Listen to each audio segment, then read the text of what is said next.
Hello guys, good morning po. Nandito na naman po tayo sa kusina at madami na namang trabaho, madaming lutuin at dito daw maghahapunan yung aking mga anak. Magluluto na naman hanggang hapunan na to. Hello guys. Samahan niyo po ako na bumuwisit po dito yung anak kong isa. Sasalita daw akong mag-isa. Yung luto kaya maganda rin ito. 3 kilong tilapia. Ipiprito ko tsaka isisigang ko siguro. Isisigang ko na lang para may sabaw mga bata.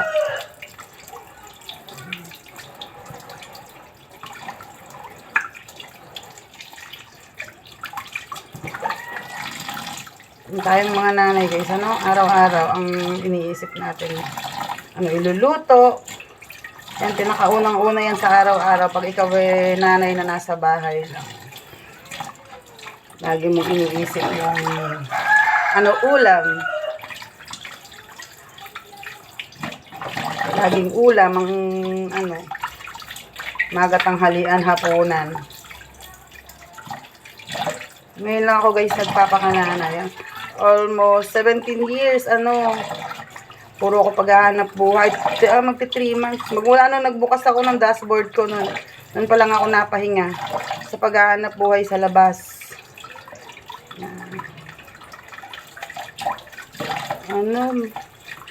June tapos July ako nag-open ng dashboard. Nag-umpisa akong mag-reels. Oh, why? Why she's crying?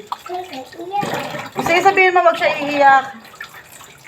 May binili lang si Papa. Hindi, dito yung aking mga apo. Araw-araw guys, andito yung mga apo ko. Alaga namin ng aking chihuahua. Sa umaga, sinusundo. Sa hapon, hinahatid. Yan guys, sige, maya na lang. At ako yung magluluto.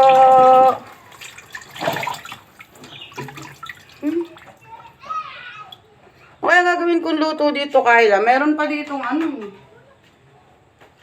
yan, ang palaya. Gisa ko kaya na.